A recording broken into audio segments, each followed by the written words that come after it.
viver uma vida profunda com o nosso Senhor, que o Pai, Ele espera da sua igreja que nós então venhamos a respondê-lo, a crescer, porque, amados, se nós não quisermos crescer, a responsabilidade não é do Pai, a responsabilidade é nossa. Então, Ele tem depositado na igreja todos os recursos espirituais para nós avançarmos, para nós crescermos. Vamos ler aqui inicialmente Marcos capítulo 4, versículos 5 e 6. A palavra de Deus, ela diz assim, olha, Marcos 4, 5 e 6. Outra caiu em solo rochoso, onde a terra era pouca, e logo nasceu, visto não ser profunda a terra. Saindo, porém, o sol a queimou, e porque não tinha raiz, secou-se. Vamos ter uma palavra de oração. Nosso Pai, nós te agradecemos, porque Tu és santo, e tem trabalhado, Pai, em nossas vidas, para que nós sejamos aperfeiçoados a sermos semelhantes ao Teu Filho Jesus. Obrigado por esta manhã tão graciosa. Obrigado, Pai, porque o Senhor também nos deu uma noite de descanso maravilhosa. Obrigado pelo sono. Pai, que nesta manhã os nossos corações estejam aquietados, para que possamos ouvir as Tuas comunicações. Edifica-nos, somos a Tua igreja, somos irmãos em Cristo e queremos ser tratados pelo Senhor. Pai, obrigado porque os nossos olhos foram abertos para crer na verdade da Tua palavra. Pai, não permita que em nosso coração possa ter qualquer tipo de vazamento para outras coisas a não ser o Senhor. Fala conosco, Pai, queremos ouvir a Tua voz. Abra os nossos ouvidos e ministre de uma forma simples, profunda, para que então nós possamos ter este anseio em crescer, em Te conhecer, da forma como o Senhor tem se revelado a cada um de nós. Em nome de Cristo nós oramos. Amém. Amados, eu sei que de alguma maneira todos desejam crescer. Crescer na vida financeira, crescer no relacionamento, crescer na carreira. Sempre, de alguma maneira, há em nós este anseio de crescimento. Mas são poucas pessoas que de fato almejam um crescimento com o Senhor, crescer no Senhor. Nós fomos chamados numa vocação ascensional para crescermos no Senhor, né? Embora o que de fato entristece muito o corpo de Cristo, a vida da igreja, é que no meio da cristandade, de uma forma geral, muitos homens e mulheres que foram regenerados, passaram pelo crivo da cruz, que morreram e ressuscitaram com Cristo, são renascidos, apesar de estar muitos e muitos anos vivendo em comunidade, reunindo, ainda são meninos na fé, ainda não cresceram, não desenvolveram a salvação que lhe foi dada em Cristo Jesus.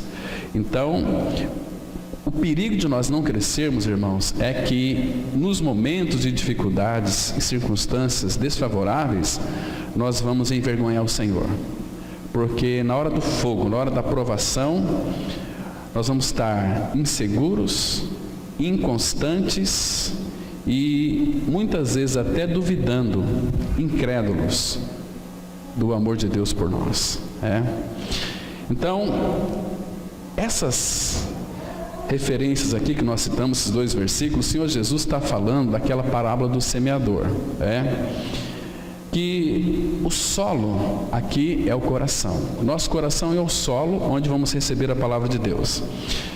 Segundo a parábola do semeador, existe 4 tipos de terrenos, Existe do espinho, o do rochoso, da beira do caminho e também aquele que é um solo bem aberto, Imagina aquela terra bem preparada, adubada, a terra que está pronta para receber a semente.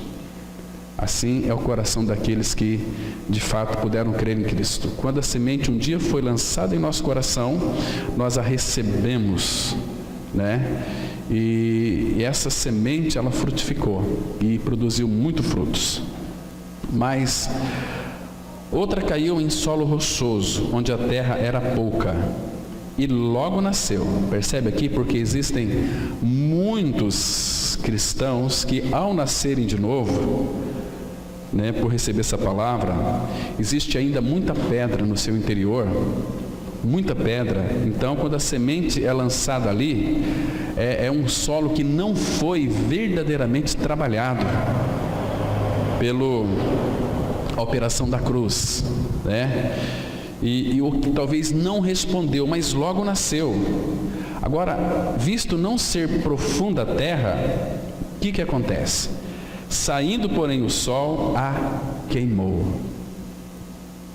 Queimou porque não tinha raiz e secou-se. Assim também, claramente, isso acontece na vida de muitos filhos de Deus. Nascemos de novo. Então aí, queridos, nós temos que viver uma vida reclusa com o nosso Senhor, de aperfeiçoamento com Ele, de intimidade com Ele, para que as nossas raízes sejam radicadas nele, aprofundadas em Cristo, para que então Ele possa nesse tempo de preparação, e claro, Ele vai, quando nós estamos em intimidade com o nosso Senhor, Ele está formando o caráter dele em nós e também nos está, ou saímos dali preparados para enfrentar qualquer tipo de circunstância. Quando isso acontece, aquelas circunstâncias vão fazer com que realmente nós cresçamos mais e mais, porque temos as nossas raízes profundas.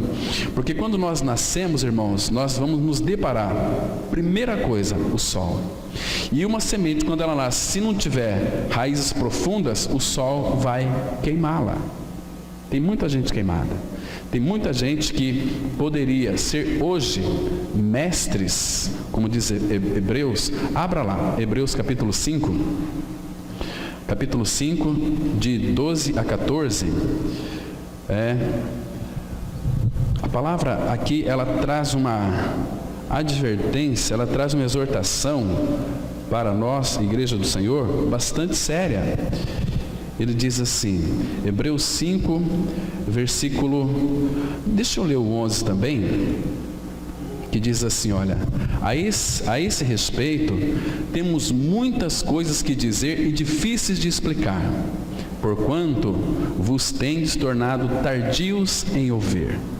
Isso aqui era um anseio do Espírito Santo em dizer muitas coisas que seriam difíceis de explicar, mas esse povo aqui, apesar de frequentar, de estar com o Senhor muito tempo, eles tinham dificuldade em ouvir porque não respondia. Outras coisas estavam ali ocupando o lugar de Cristo, porque ele vai dizer o seguinte no verso 12: pois com efeito, quando devieis ser mestres, atendendo ao tempo decorrido, tendes novamente necessidade de alguém que vos ensine de novo quais são os princípios elementares dos oráculos de Deus. Assim vos tornastes como necessitados de leite e não de alimento sólido. Então, atendendo ao tempo decorrido, muito tempo estamos já vivendo em comunidade, mas o que nós somos? Adultos ou crianças espirituais? Uma criança espiritual, quando vem a circunstância, e vai vir circunstâncias muitas vezes desoladoras, nós não sabemos o que fazer, porque somos bebês, então temos que recorrer a pessoas. Mas se de fato temos Cristo enraizado em nós, então, irmãos, bem-vindo a essas circunstâncias que servem para nos provar. Ele continua dizendo no versículo 13: ora, todo aquele que se alimenta de leite é inexperiente na palavra da justiça, porque é criança. Mas o alimento sólido é para os adultos, para aqueles que pela prática têm as suas faculdades exercitadas para discernir não somente o bem, mas também o mal. Porque em muitas situações, muitos filhos de Deus não conseguem discernir, até certo ponto, sobre o bem e o mal. Quando aquilo de fato vem para nós como um mal, nós não sabemos às vezes discernir que este mal, Deus, pela nossa maturidade, iremos compreender que todas as coisas concorrem para o bem daqueles que amam a Deus. Nós sabemos disso. Nós sabemos que todas as coisas concorrem para o bem, ou cooperam para o bem daqueles que amam a Deus. Mas por que então, quando nós passamos pelo vale da tribulação, ou vale da sombra da morte, nós titubeamos? Por quê?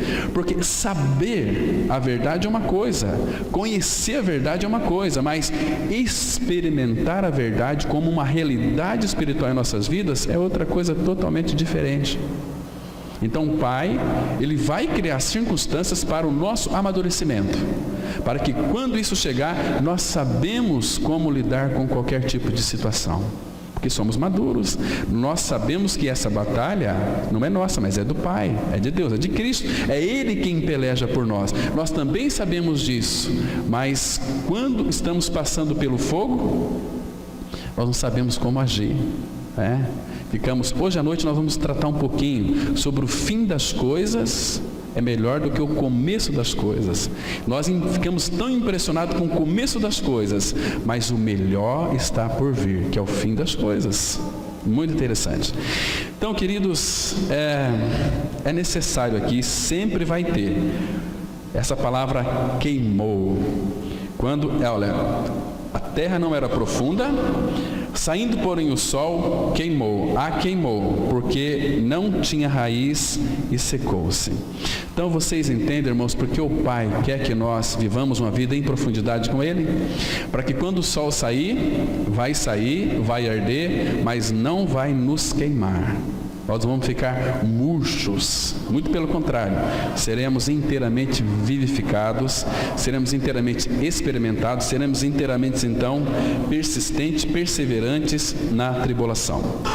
Então, hoje, vamos analisar que tipo de viver entre os cristãos agrada a Deus, que tipo de viver é perseverante e imutável, e que tipo de viver pode sobreviver aos infortúnios e suportar testes. Vamos hoje analisar esse tipo de viver. Pela explicação do Senhor, nesse texto que nós lemos aqui, vemos que esta é uma vida superficial que não pode suportar ou resistir ao teste das provações. Este tipo de vida aparentemente tem um bom começo, mas acaba miseravelmente. Todo aquele que já morreu e ressuscitou com Cristo, o queimar do sol é indispensável, porque ajuda o nosso crescimento. Vamos ler Deuteronômio capítulo 8, verso 2, que diz assim: recordar-te-ás de todo o caminho pelo qual o Senhor teu Deus te guiou no deserto estes 40 anos, para te humilhar, para te provar, para saber o que estava no teu coração, se guardarias ou não os seus mandamentos. Percebe, irmãos, que a nossa vida cristã com o Senhor, para amadurecimento, envolve algumas coisas aqui muito específicas e práticas no nosso viver diário. Primeiro aqui é para a gente recordar, todo o caminho. E nós sabemos, irmãos, segundo Filipenses 3,6, é para nós reconhecermos o Senhor em todos os nossos caminhos. Para quê? Para que Ele então possa endireitar as nossas veredas. E agora, veja aqui que interessante. Claro que no deserto, nas provações, Ele vai nos guiar. Ele te guiou no deserto, 40 anos. Para quê? Para te humilhar. Queridos, por que nós temos que passar por humilhação na fase de crescimento? Sabe por quê? Porque, queridos, nós somos muitas vezes fingidos. Muitas vezes nós temos uma carinha assim de humildes, mas na realidade uma humildade aparente não significa que somos cristãos que expressam a humildade do humilde que habita em nós. Cristo, Ele é o manso e humilde de coração. Nós não somos humildes, somos arrogantes. Então, por isso que é necessário humilhação. Agora, de onde que vem essas humilhações? A gente podemos fingir humildade muitas vezes se rebaixando. Mas quer saber se você é um homem, uma mulher maduro ou madura? É quando você passa por humilhação. Aquela tua reação diante de uma humilhação é que vai determinar o nível de maturidade que você está com o teu Senhor. Quando alguém nos humilha, a gente, irmãos, em casa, no nosso lar, nós não admitimos que a esposa ou que o marido venha nos humilhar. Se houver humilhação ali, pode ter certeza que vai ter coice, vai ter bico, vai ter braveza, vai ter enguiço, vai ter problema sério. Você está me humilhando. Puxa, que privilégio é para um filho de Deus passar por humilhação. A nossa reação diante de uma humilhação é que vai determinar o nível de nossa espiritualidade com o Senhor, né? E uma outra coisa, para te provar, para saber o que estava no teu coração. Irmãos, deixa eu lhe fazer uma pergunta. Será que Deus sabe o que está no nosso coração? Sabe ou não sabe? Então, por que que Ele tem que nos humilhar, nos provar, para saber o que está no nosso coração? Deus sabe o que está no nosso coração, mas o problema é que eu e você, nós não sabemos o que está no nosso coração. Então, Ele tem que usar a provação para a gente falar, puxa, esse aqui sou eu. Então, queridos, não se assuste muitas vezes quando vem o tempo de deserto, na sua e na minha vida, quando você tem aqueles ataques, né, de raiva, de indignação. Depois você fala, puxa vida, mas que ponto que eu fui chegar? Mas eu não sou uma nova criatura, por que que eu xinguei aquela pessoa? É porque o teu coração precisa ser tratado ainda. Ah, mas como que uma nova criatura pode fazer isso? Pode sim. Uma nova criatura, aqui tem irmãos que passou por situações difíceis, para que Deus então revelasse quem elas são no seu coração. Não é assim? Às vezes uma humilhação, nós temos uma reação terrível. Um tempo atrás o irmão, vou falar aqui porque ele falou de público aqui, né? Tratando com teu sobrinho, o sobrinho foi para querer dar um tapa nele, acho que o irmão lembra, e o irmão já devolveu um tapa nele também e falou, eu estava possuído pelo demônio, então é por causa disso. Não, mas Deus usa todas as circunstâncias porque Ele quer que nós saibamos o que está no nosso coração.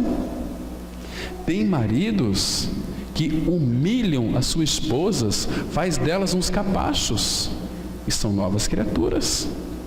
Tem mulheres que fazem dos seus maridos uns galinhos, são novas criaturas. Deus permite isso para saber o que está no nosso coração. Deus é tão prático, Ele vai tratar na nossa prática, no dia a dia, mostrar quem nós somos. Sabe por quê?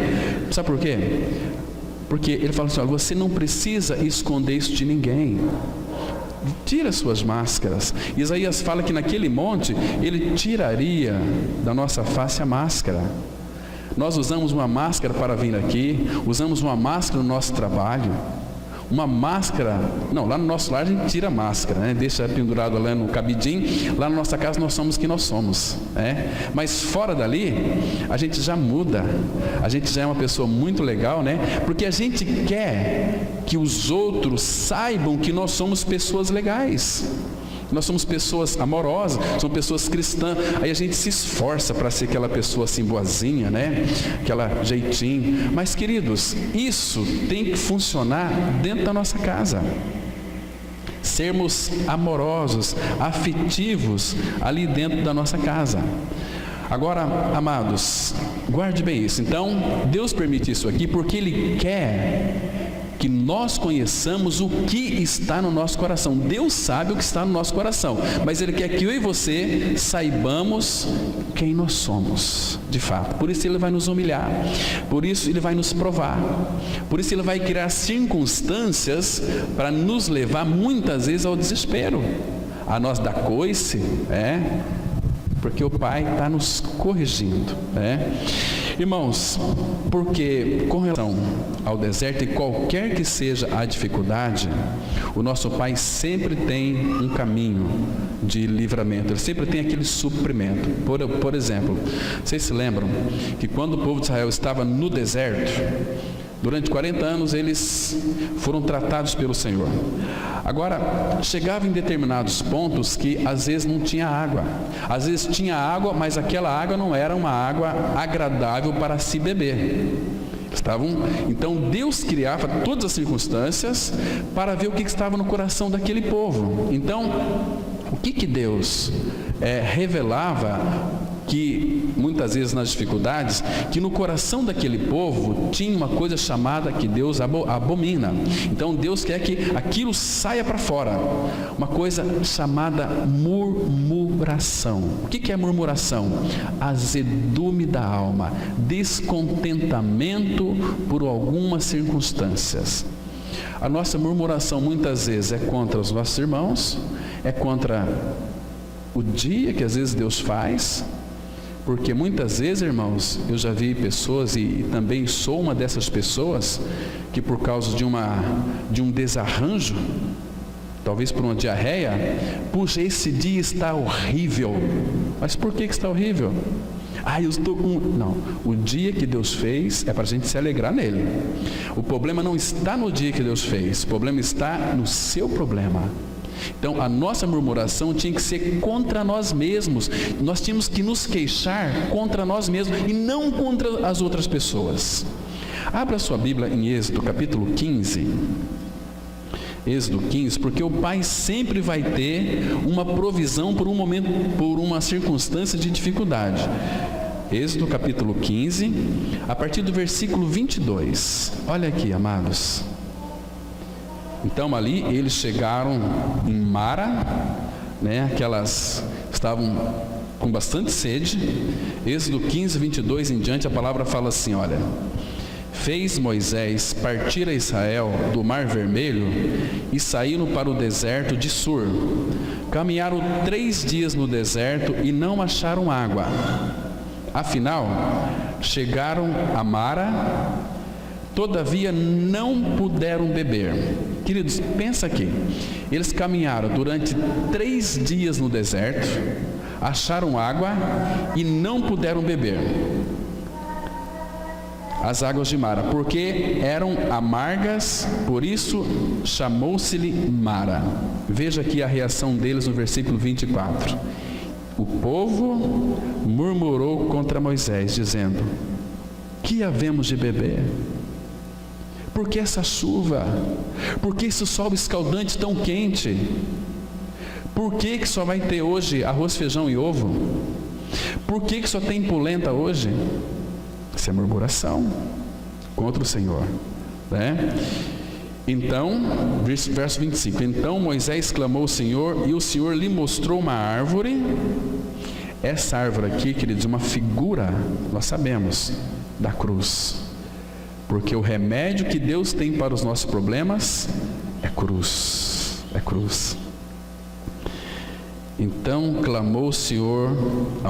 clamou Moisés ao Senhor, e o Senhor lhe mostrou uma árvore. Lançou Moisés nas águas, e as águas se tornaram doces. Queridos, a cruz, ela tira todo o nosso amargo do nosso coração. A cruz tira todo o azedume do nosso coração. A cruz, ela remove toda mágoa, toda angústia, mas precisamos de viver no espírito da cruz. Deu-lhes ali estatutos e uma ordenação, e ali os provou, e disse: se ouvires atento a voz do Senhor teu Deus, e fizeres o que é reto diante dos seus olhos, e deres ouvido aos seus mandamentos, e guardares todos os seus estatutos, nenhuma enfermidade virá sobre ti, das que enviei sobre os egípcios, pois eu sou o Senhor que te sara. Ele falou da cruz, a cura é a cruz, ele nos sara. Então Deus estava dizendo aqui, olha, gente, não murmurem. O que é principal é vocês reter a palavra no coração. Mas como vamos cumprir? O Espírito Santo em nós nos habilita a cumprir tudo, porque nós já temos uma pessoa que habita em nós, que se chama o Senhor Jesus, Ele que é obediente, Ele que responde ao Pai. Agora nós temos que desenvolver a nossa salvação, desejar e querer mais de Cristo, né? Então Ele vai começar esse trabalho aqui. Sabe por quê, irmãos? Deserto aqui é o lugar onde Deus fala. E toda e qualquer tipo de murmuração que você murmura contra qualquer coisa, que você de repente é encontrado numa situação adversa, que tem uma murmuração nos nossos lábios, as nossas murmurações são diretamente contra o Senhor. Êxodo 16, versículo 8, aí mesmo, olha só o que a palavra fala. O povo começou a murmurar de novo, né? Olha só, o versículo 7. Pela manhã vereis a glória do Senhor, porquanto ouviu as vossas murmurações. Pois quem somos nós, para que murmureis contra nós? Eles estavam murmurando contra Moisés. Mas veja o versículo 8. Prosseguiu Moisés: será isso quando o Senhor à tarde vos der carne para comer, e pela manhã pão que vos farte, porquanto o Senhor ouviu as vossas murmurações com que vos queixais contra Ele. Pois quem somos nós? As vossas murmurações não são contra nós, e sim contra o Senhor. Quando você murmura contra seu irmão, sua irmã, seu trabalho, você está murmurando diretamente contra o Senhor da glória. Porque você é filho de Deus. Irmãos, um crucificado que está morto com Cristo não tem o direito nem de murmurar, porque ele tem tudo o que ele precisa, está em Cristo. E por que murmuração? A gente murmura, então a gente vai sofrer bastante, porque o Senhor vai nos levar para o deserto, porque no deserto é que Ele vai falar conosco. É no deserto, no sentido dele falar conosco, porque é no deserto que nós vamos estar com os nossos ouvidos abertos à voz dele, porque não tem outra saída. Tem saída lá no deserto? Não tem. Então a única esperança é Ele. Então fala, Senhor, porque o teu servo ouve. Abre Oséias, capítulo 2, 14 e 15. Olha que interessante aqui. Oséias, capítulo 2, versículo 14 e 15. Aqui, Oséias vai mostrar para nós algo tão importante. Observa aqui o verso 14, né? Oséias 2, 14 e 15. Então, ele atraiu aqui Gomer para o deserto para falar ao coração. Mas esse princípio aqui é válido para mim e para você. A palavra fala assim: portanto, eis que eu a atrairei e a levarei para o deserto. O Senhor vai atrair, o Senhor vai nos levar para o deserto e lhe falarei ao coração. Agora, veja aqui que absurdo é este versículo 15. A palavra fala assim, lá no deserto: e lhe darei dali as suas vinhas, e o vale de Acor por porta de esperança. Será ela obsequiosa, como nos dias da sua mocidade, e como no dia em que subiu da terra do Egito. Irmão, essa palavra aqui, Acor, no hebraico significa, olha só, e no vale de Acor, por porta de esperança. Sabe o que significa vale de Acor? Aqui significa vale da aflição, vale da desgraça. Essa é a ideia aqui do vale de Acor. Então, vale de Acor por porta da esperança, é o Senhor quem faz isso. Só Ele pode fazer. Mas não tem esperança aqui. O povo de Israel, no Salmo 73, vocês se lembram? Quando chegou no deserto: amanhã o Senhor vai dar pão para vocês. Eles perguntaram: mas como? Será que Deus pode preparar para nós uma mesa no deserto? Não só a mesa, mas deserto. Se o povo de Deus entender o caminho do Senhor, deserto é lugar de festa. Deixa ir meu povo, para que me celebre uma festa no deserto. Está vendo? Queridos, filhos de Deus, quando nós estamos muito cheios de nós mesmos, Ele vai trazer um deserto na nossa vida, vai levar para aquelas situações assim que vai nos ferir, nos machucar, mas porque Ele nos ama tanto. Se lembra daquela história muito interessante, o pastor de ovelhas, as ovelhinhas todas juntas aqui, e de repente uma ovelhinha se desviava. O pastor ia lá, trazia ela para o meio do rebanho. Aí essa mesma ovelhinha se desviava. Ela se desviou 3 vezes, saiu do meio do bando ali, né? Então sabe o que o Senhor fez? Foi lá e quebrou a patinha dela, enfaixou-a e trouxe ela aqui perto do seu peito. Ela ouvia ali o coração do seu pastor, amoroso, né? Quando ela foi recuperada, quando o pastor soltou ela, ela nunca mais se desviou dos caminhos que estavam as outras ovelhas. Esse princípio é válido para nós como igreja. Quando nós desviamos da centralidade de Cristo, irmãos, o Senhor vai nos quebrar. Por quê? Porque Ele nos ama. Ele nos quer para Ele. Ele quer nós pertinho ali do seu coração. Ele tem prazer em nós. Vocês estão me compreendendo? Então, por isso, irmãos, que o deserto é um lugar de bênçãos e o Senhor tem o poder e a capacidade em transformar essas areias esbraseadas do deserto em mananciais de água. Abra sua Bíblia em Isaías 35, versículos 7 e 8. Olha que lindo esse texto aqui. Isso não é miragem, viu, irmão? Isso aqui é verdades profundas da palavra. Veja só aqui.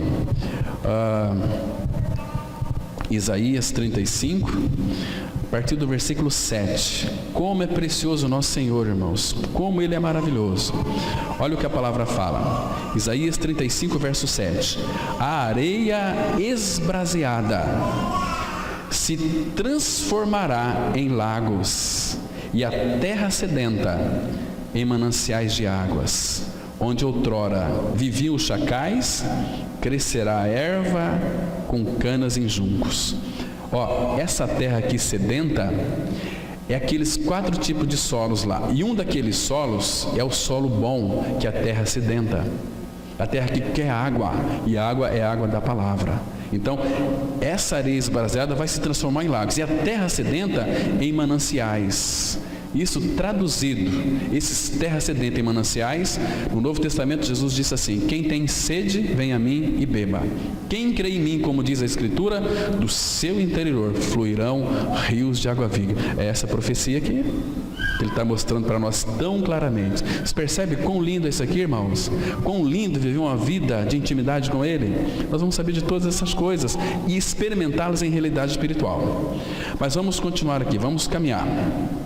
No deserto, há o queimar do sol. Não tenha dúvida disso. No deserto, Deus permite o queimar do sol e também consente que dificuldades nos sucedam, para sabermos que esta é a expressão final e máxima do amor do Senhor, que é a cruz. Nada há que possa cultivar nossa vida espiritual tão bem quanto a cruz, pois nenhum teste pode ser melhor que a cruz. O que esperamos de Deus não é esta direção, mas Ele verdadeiramente faz assim. Aonde Deus quer que vamos, não é aonde gostaríamos de ir. O que Ele nos designa para fazer, não é o que estamos dispostos a fazer. Amados, não devemos imaginar que realmente adquirimos algo simplesmente por ouvir uma mensagem. Eu ouvi, agora eu sei. Não, Deus precisa tratar com você. Por exemplo, depois que ouvir uma palavra sobre paciência, Deus arranjar-lhe-á tribulação, porque tribulação produz paciência. Mas eu não tenho paciência. Senhor, me dá paciência. Queridos, Deus, como é que Deus vai produzir paciência na tua e na minha vida? Trazendo tribulação. Olha aqui, Romanos 5,3, a palavra fala assim: e não somente isto, mas também nos gloriamos nas tribulações, sabendo que a tribulação produz paciência. O que vai produzir para nós paciência, irmãos? Tribulação. Está vendo aqui? Eu sou tão impaciente, sou tão explosivo. Senhor, eu oro para que o Senhor me abençoe com um carro, mas tem que ser agora. Não, Ele vai produzir paciência. Paciência. O Senhor, Ele fala assim, Isaías 64, né? Deus trabalha para aquele que nele espera. Mas não vem. E nesse processo Ele vai. Queridos, às vezes a minha mãe falava para mim assim: Cláudio, você quer a coisa assim tão rápido? Você passou 9 meses aqui dentro. Mas eu chutava bastante, né? Não sei como é que eu não torci meu tornozelo, tanto da chute. Mas paciência e tribulação. Então, o que vai acontecer? Está impaciente? Tá? É filho de Deus? É filho de Deus? Ele vai te corrigir. Por quê? Porque Ele te ama. Deus corrige a quem ama e bate e açoita a todo filho que recebe. Estamos na mão de Deus. Se você creu no Senhor, se você é um filho de Deus, um cristão, amém. Agora, se você é um evangélico, se você é um crente, se qualquer tribulação você vai fugir, desviar, não tem problema. Mas o Filho de Deus, Ele corrige. Hoje todo mundo é evangélico, né? Todo mundo é crente, mas filhos de Deus, só aqueles que experimentaram uma experiência real de co-crucificação com Cristo.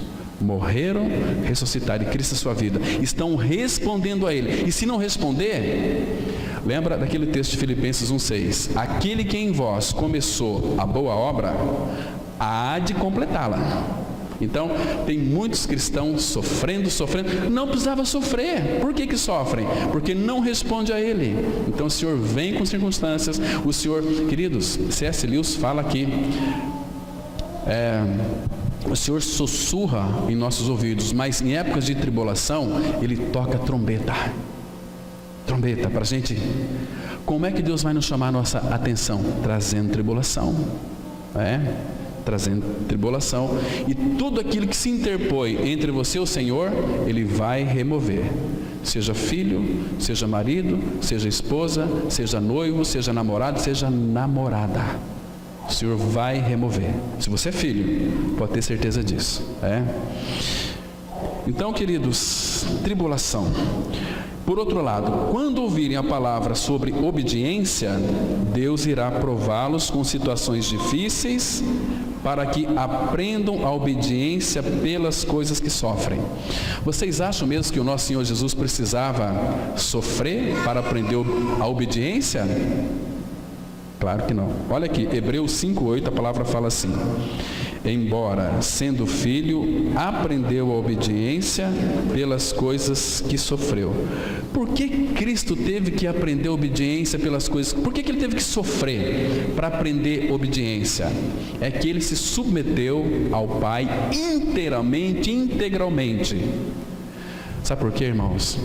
Porque quando nós passamos por algum tipo de sofrimento, e vamos passar, você não está sofrendo hoje, pode esperar. Daqui uns dias, um tempo, vai vir o sofrimento. Se você é um desobediente, se você não responde a Ele, você vai sofrer para aprender a obediência. O sofrimento é para aprender a obediência. Então, Cristo, ele aprendeu a obediência pelas coisas que Ele sofreu. Mas Ele não precisava sofrer. Mas Ele então experimentou o sofrimento para aprender aquilo que Ele já era em essência, obediente. Então, todas as vezes que somos desobedientes, nós vamos sofrer e vamos clamar a Ele. Mas está sofrendo muito e fala: eu sei o que é isso. Ele se identificou conosco em tudo, meus irmãos. E Ele se santificou por nós. Toda a vida dele foi uma vida de santificação. Pai, é a favor deles que eu me santifico. Está vendo? Então, mas é necessário Ele que vai operar essa santificação em nós. Mas quando Ele encontra desobediência, Ele vai nos levar a sofrimento para a gente aprender a obediência. É tão claro as Escrituras, irmãos. Então, após ouvirem a palavra sobre doçura, Deus um dia leva-os face a face com muitas pessoas e problemas irritantes que os fazem aprender a ser brando para com todos. Vamos ler 2 Timóteo 2,24, que diz assim: ora, é necessário que o servo do Senhor não viva a contender, e sim deve ser brando para com todos, apto para instruir, paciente. Então muitas vezes você não entende, né? Porque às vezes você está envolto de uma série de pessoas irritantes. Uma série de problemas que surgem na nossa vida. Para quê? Porque Deus quer tornar você um homem brando. Homem brando é que tem a característica celestial. Imagina se o nosso Pai não fosse brando. O que Ele faria com este mundo agora? Destruiria todos. Acabou o problema. Mas Ele é brando, Ele é longânimo, Ele é paciente. Então Ele quer que nós, seus filhos, amadureçamos também nisso. Por isso, nosso Pai é prático. Ele tem que usar as circunstâncias, pessoas irritantes, pessoas problemáticas, pessoas que a gente não quer nem ver. A gente quer ver o capeta, mas não quer ver ela. Mas Deus fala, é essa aqui, para exercitar em nós a brandura. A brandura. Irmãos, nós temos que ler muitas obras de Madame Guyon, Margaret Barber. Foram mulheres assim preciosíssimas. Quando eu leio essas obras dessas mulheres, não tinha como chorar, como não chorar. Eu mandei essa semana um videozinho. Isso aqui é para mostrar o que significa ser cristão. Eu entreguei minha vida a Cristo, que Ele entregou coisa nenhuma. Aquele vídeo mostra um filme, aquele menino que creu no Senhor, o pai dele morreu, ele creu no Senhor, o menino aí de 14, 16 anos que creu e amava tanto o Senhor, que o regime militar lá tinha que dar prioridade para o governo, né? É o governo federal que... Mas aí o que foi que aconteceu? Iam matar ele, porque ele, vivo o Rei Jesus, iam matar ele. Aí veio lá o tio dele, tem grande influência no governo, era tipo de uma lei, né, na época, igual a lei dos Medos e do Persas, na época de Daniel. Então, ou seja, servisse a um outro rei que não fosse aquele governo federal de sua época, tinha que ser morto. Aquele menino falou o seguinte, o tio dele falou para ele o seguinte, olha filho, é só uma palavra, fala assim, viva o nosso governo federal. Ele falou assim, não, viva o Rei Jesus. Aí foi, deixou ele preso, pegou uma faca e deixou ele preso, descalço, pegou uma faca e o cara falou assim, olha, eu quero ver, você vai cuspir nesse nome de Jesus agora. Eu vou infligir tanta dor em você. Ele começou a cortar ali a sola do pé dele, passando a faca bem afiada. E ele falou assim, Jesus, me dá força, e você vai negar, viva o Rei Jesus. Aí não teve jeito. Aí levou ele para ser sacrificado. Ele morreu. Irmãos, que privilégio poder morrer pelo nome de Cristo.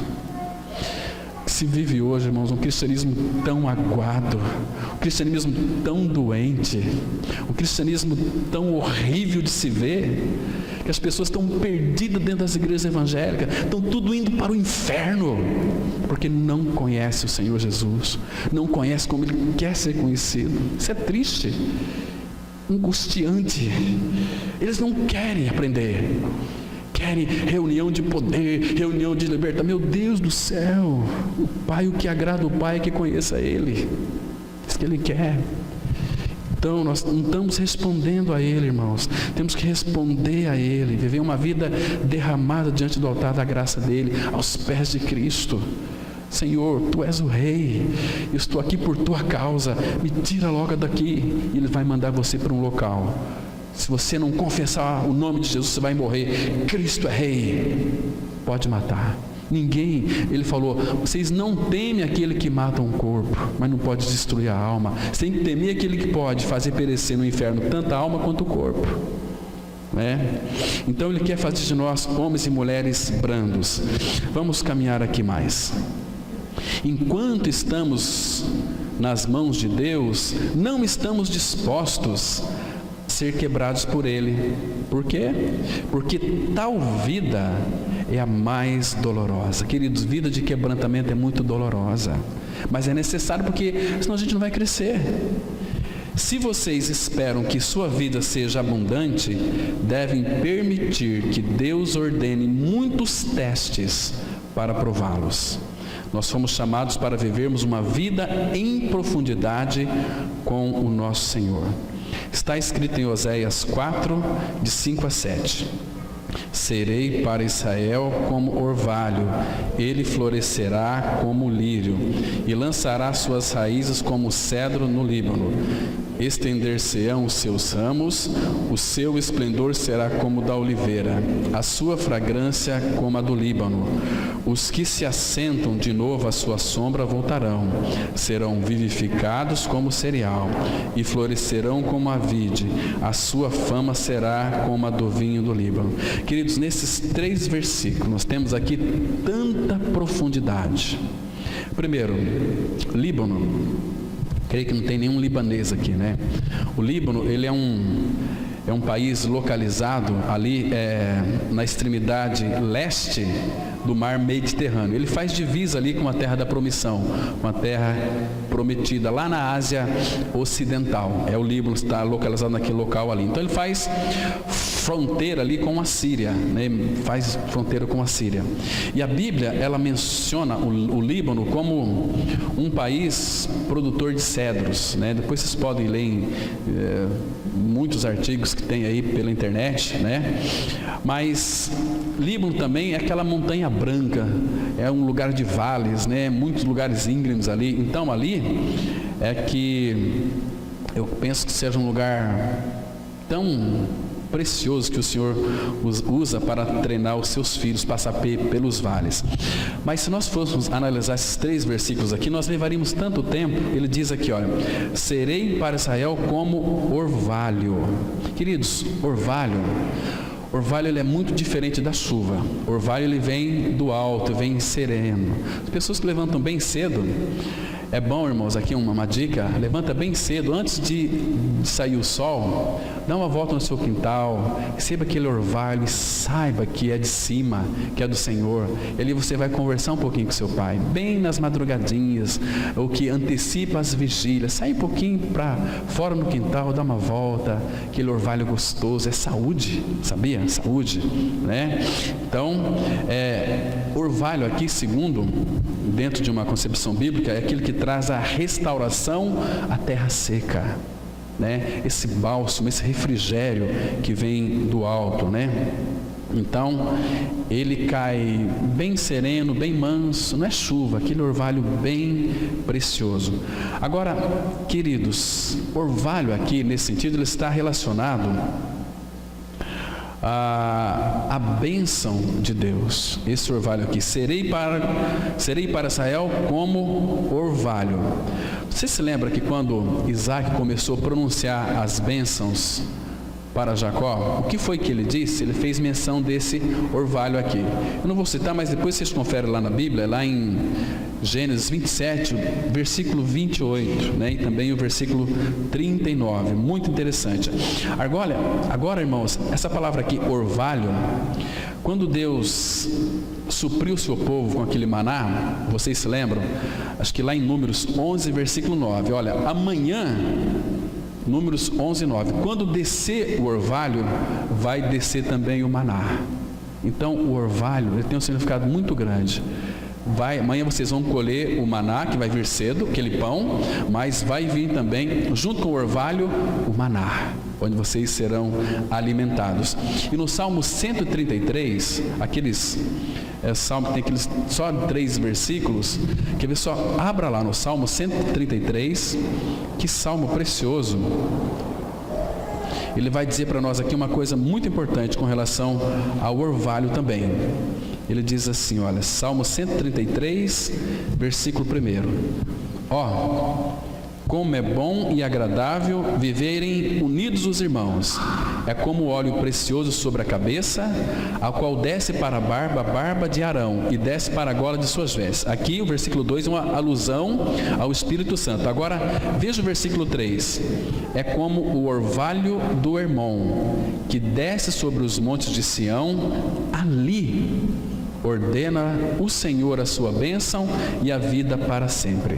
É que este orvalho, ele descia sobre aqueles montes de Sião. Então ali começava o rio Jordão, entende? Então por isso que Israel tem vida, por causa desse orvalho que desce ali e vai lá e forma aquele rio. Que precioso é o nosso Senhor, irmãos. Ele faz coisas preciosas. E depois tem mais coisas aqui. como orvalho, ele florescerá como lírio, Israel, e lançará suas raízes como o cedro do Líbano. Ele já disse que a nossa vida é uma vida muito superficial. É como o lírio, é da terra para cima o lírio. Nasce de manhã, à tarde murcha. Mas só que as nossas raízes, a nossa vida em profundidade com o nosso Senhor, é como o cedro do Líbano, que vai buscar água lá no fundo. É alguém que tem sede. Água figura da palavra na Bíblia. Vai buscar suprimento nas profundezas. Uma vida de profundidade com o Senhor é uma vida, irmãos, de maturidade espiritual. E o que mais? E aqui fala de oliveira, fala da videira e também fala aqui do lírio. Muito interessante. Vamos continuar aqui, amados. Então, o versículo 6, ele diz assim: estender-se-ão seus ramos, o seu esplendor será como o da oliveira. Olha que interessante, guarde bem isso. O esplendor será como o da oliveira, e sua fragrância como a do Líbano. Os que se assentam de novo à sua sombra voltarão, serão vivificados como o cereal e florescerão como a vide. A sua fama será como a do vinho do Líbano. Um tempo atrás um jornalista leu esse texto aqui e falou: por isso que eu não gosto de ler a Bíblia, é tão confusa. Lírio, cedro, oliveira, videira. Que coisa é essa aqui? Ninguém compreende. Mas aqui fala da nossa expressão de Cristo. Precisamos de revelação para compreender essas coisas. É tão lindo. Um dia eu quero voltar aqui para tratar esses 3 versículos pormenorizadamente, com bastante profundidade, para a gente ver quantas riquezas nós vamos encontrar aqui, Líbano é mencionado 3 vezes. Uma vez como lírio, outra como oliveira e outra como vinho. Por que é dada tal ênfase ao Líbano aqui? É porque o cedro da montanha do Líbano é muito alto e suas raízes são profundas. A Bíblia usa o cedro do Líbano para representar a maior e mais alta árvore da terra. Ele, porém, é apresentado como símbolo daquelas pessoas que aprofundam suas raízes. Quando temos raízes profundas, ou seja, vida e maturidade, quando chegar o deserto, o calor, não ficaremos perturbados. Por quê? Jeremias 17:8 vai dizer o seguinte: porque ele é como árvore plantada junto às águas, que estende as suas raízes para o ribeiro e não receia quando vem o calor, mas a sua folha fica verde e no ano de sequidão não se perturba, nem deixa de dar fruto. Irmãos, que coisa mais preciosa é isso. Reflete depois nesses versículos aqui, peça luz ao Senhor para vocês verem que quanto que nós temos que crescer nesse aspecto e quanto o Senhor tem para nos dar a esse respeito aqui, Abra sua Bíblia no Salmo 92, versículo 12. Salmo 92, 12. Vida com o Senhor, Ele sempre almeja uma vida em profundidade. Amados, que precioso é isso, porque nesse texto que nós vemos de Jeremias aqui, o justo é como árvore plantada junto às águas. É como, não que ele esteja lá junto às águas, que estende as suas raízes para o ribeiro e não receia quando vem o calor, mas a sua folha fica verde e no ano de sequidão, porque vai ter tempo de secura, não se perturba, nem deixa de dar fruto. Ainda até nesses dias vai dar fruto. E o Salmo 92, 12, a palavra fala assim: o justo florescerá como a palmeira, crescerá como o cedro no Líbano. Crescer para baixo. A nossa vida cristã é para baixo, em profundidade, Plantados na casa do Senhor, florescerão nos átrios do nosso Deus.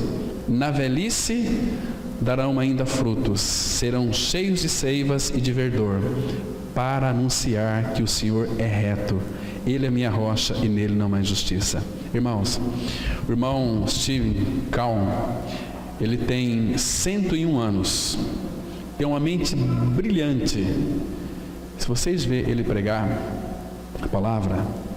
Que doçura, um homem que foi experimentado, um homem que tem, eu creio que se qualquer um de nós pudéssemos perguntar para ele, o que você conhece do Senhor, Stephen Carl? Sabe o que ele iria responder? Conheço muita coisa não. Eu estou conhecendo Ele, sendo uma mente brilhante. Ele prega com muita dificuldade, né? Mas não perdeu de foco a Cristo. É um homem que até na velhice está dando fruto.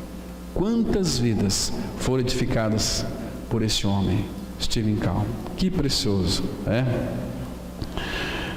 Então, aqui, irmãos, é vida em profundidade. Estamos aqui em Salmos. Dá um pulo para Jó 29, versículo 19. Vamos ver aqui um detalhe importante. 29, versículo. Todos os filhos de Deus que estão sendo tratados entendem o que o Senhor está fazendo com eles. Foi o caso de Jó, né? Diz assim a palavra, Jó 29, versículo 19, a palavra fala assim: a minha raiz se estenderá até as águas, e o orvalho, está vendo aqui, de novo? E o orvalho ficará durante a noite sobre os meus ramos. Isso faz lembrar do nosso Senhor: eu sou a videira, vós os ramos, né? A minha raiz se estenderá até as águas, e o orvalho ficará durante a noite sobre os meus ramos. Olha o 20: a minha honra se renovará em mim, e o meu arco se reforçará na minha mão. Que precioso, precioso. Então, mas a ideia aqui: a raiz se estenderá até as águas, vida em profundidade com Cristo. Isso que Ele espera de nós. O lírio, referido em Oséias, cresce no deserto e não no jardim de uma casa. Não há jardim, não há jardineiro para cultivá-lo, mas depende unicamente do calor do sol, da chuva e do orvalho para sustento. Nós cristãos somos os lírios dos vales. Cântico. Aqui, irmãos, Cântico, Cantares 2:1, que nós vamos ler agora, aliás, é a voz da noiva, que diz assim: eu sou a rosa de Saron, o lírio dos vales.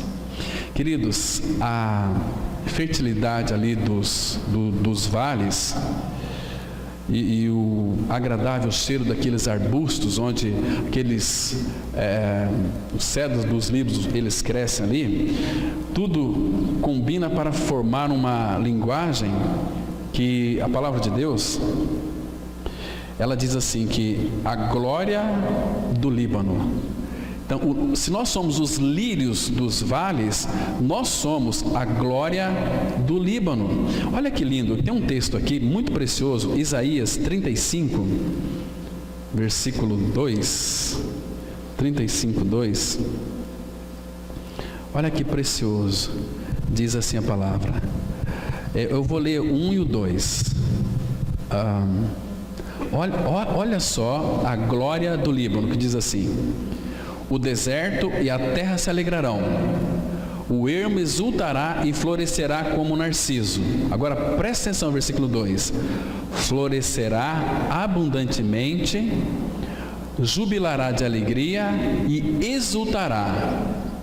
Deu-se-lhes a glória do Líbano, o esplendor do Carmelo e de Saron. Eles verão a glória do Senhor, o esplendor do nosso Deus. Vai ver em quem? Em nós. Está vendo? Nós somos a glória do vale. Nós somos o lírio dos vales. E o povo vai ver essa glória aqui. Então, irmãos, sabemos que existem numerosas plantas aromáticas, né? E elas crescem ali na montanha daqueles Líbanos, aquelas rochas que são todas brancas, né? Lugar muito frio também ali. Nossa, fica frio quase que constante. Você vê aquelas rochas todas brancas, né? Mas isso aqui explica o que Cântico fala para nós. Quer ver? Vamos voltar para Cântico. Vamos ler o capítulo 4, versículo 11. Cântico 4:11. Uma coisa tão preciosa aqui. Isso explica toda essa doçura. Cântico 4, versículo 11. E tantos outros textos, mas eu queria deixar para vocês esse versículo aqui, para depois os irmãos voltassem a refletir nele. Olha só, aqui é o lábio dele, que aqui é Cristo falando para nós, a sua igreja. Os teus lábios, Cântico 4:11, os teus lábios, noiva minha, destilam mel. Mel e leite se acham debaixo da tua língua, e a fragrância dos teus vestidos é como a do Líbano. Está vendo aqui a importância disso?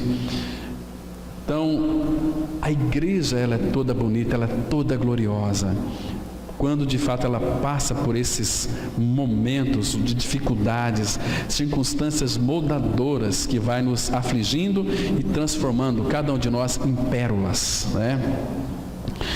A vida de uma pessoa madura depende totalmente do cultivo e do sustento de Deus.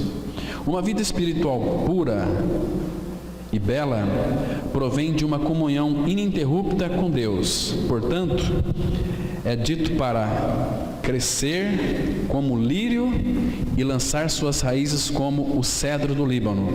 Contudo, a Bíblia mostra que a beleza aos olhos de Deus não é a beleza superficial, mas o fruto na realidade. A oliveira é uma árvore que gera um fruto que produz óleo, e sua beleza está no seu fruto. A beleza de um cristão está em gerar o fruto do Espírito.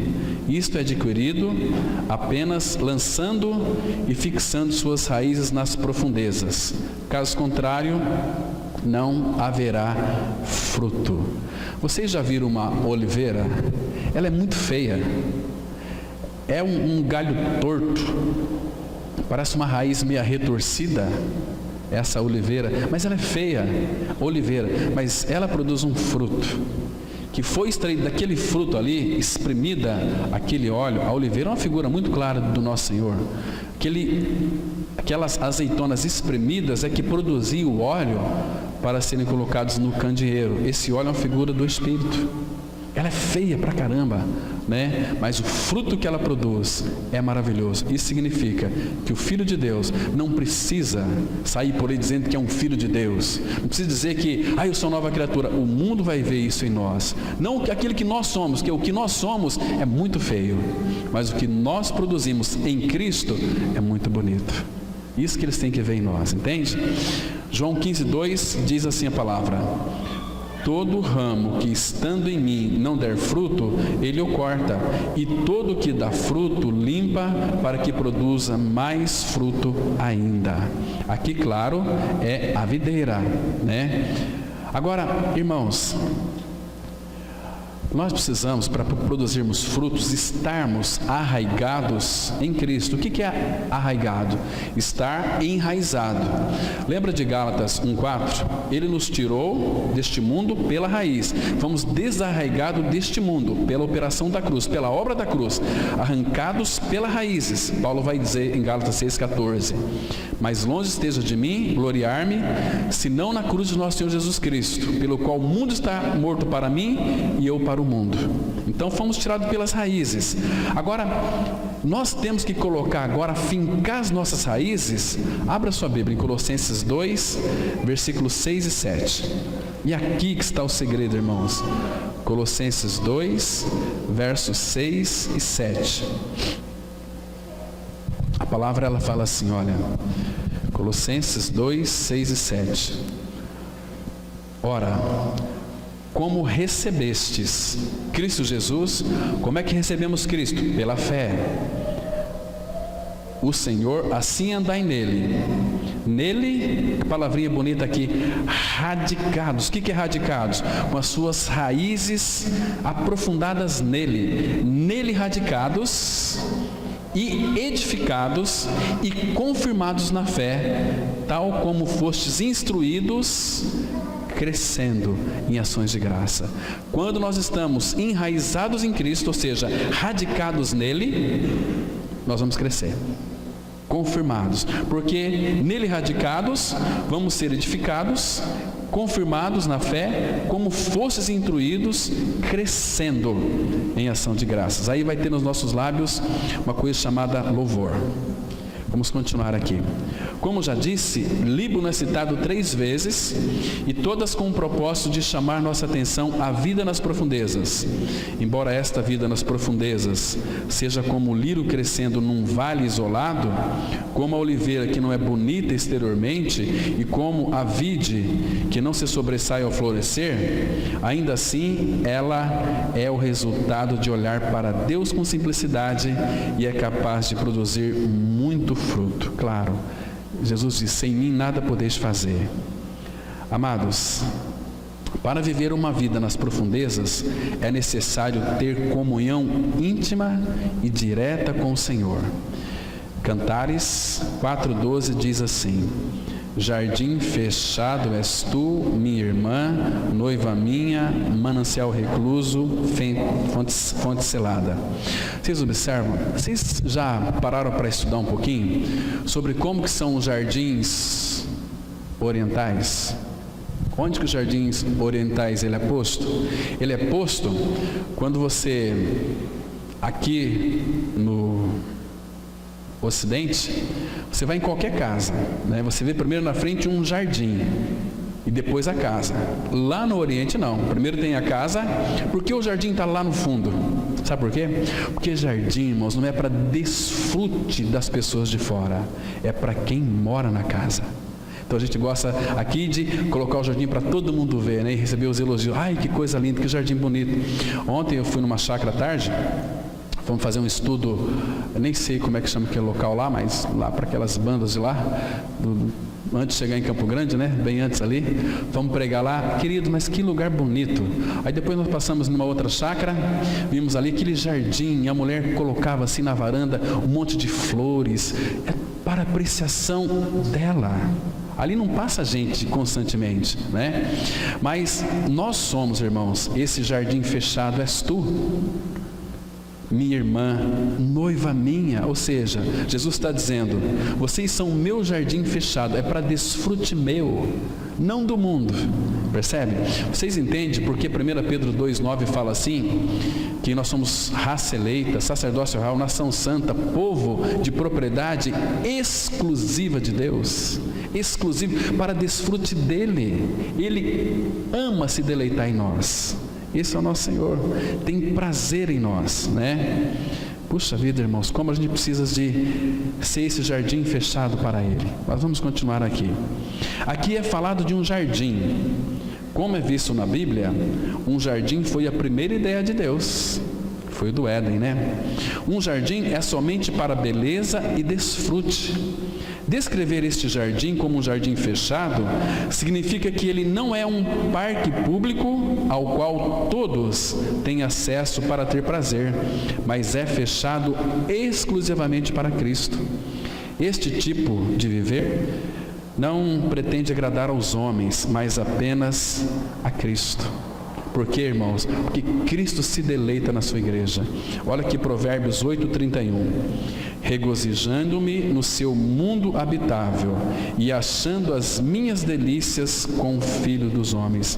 Você entende agora porque nós somos um jardim fechado, um manancial recluso para o desfrute só de Cristo? Vocês estão me compreendendo? Né? A esposa e o marido vivem aquela vida relacional, mas um desfruta do outro. Ninguém de fora pode participar desta linda união entre o marido e a esposa. É algo para apreciação dos dois. Ninguém de fora. Se alguém de fora ter participação, é impureza, é fornicação, é adultério. Então, quantos de nós, muitas vezes, irmãos, cometemos tanto adultério com o nosso Senhor? Não somos esse jardim fechado para Ele. Ele fala aqui, olha, que ele se regozijava no mundo habitável do Pai. Agora, ele achando as minhas delícias com os filhos dos homens. Quem são os filhos dos homens? A sua igreja. Nós fomos feitos para desfrute dele. Quer ver que coisa linda? Abre Isaías 62, versículo 5. Isaías 62, verso 5. Que precioso, irmãos, que lindo é isso aqui. Isaías 62, verso 5. Diz assim a palavra: porque como o jovem desposa a donzela, assim teus filhos te desposarão a ti. Como o noivo se alegra da noiva, assim de ti se alegrará o teu Deus. Percebe? Então é algo muito fechado. O noivo não vai se alegrar com uma noiva dele e com outra. Aí também ele totalmente perverso, ímpio, né? Mas como o noivo se alegra da noiva, assim ele se alegra de nós. Que precioso é isso aqui, irmãos. Ele se alegra em nós. Sofonias, deixa eu dar um texto mais claro aqui. Sofonias capítulo 3, versículo 17. Sofonias 3, verso 17. Né? E já estamos terminando. Sofonias 3,17. O Senhor teu Deus está no meio de ti, poderoso para salvar-te. Ele se deleitará em ti com alegria, renovar-te-á no seu amor, regozijar-se-á em ti com júbilo. É um amor que é renovado todos os dias. Ei, irmãos, você entende o que significa ser esse jardim fechado para Ele,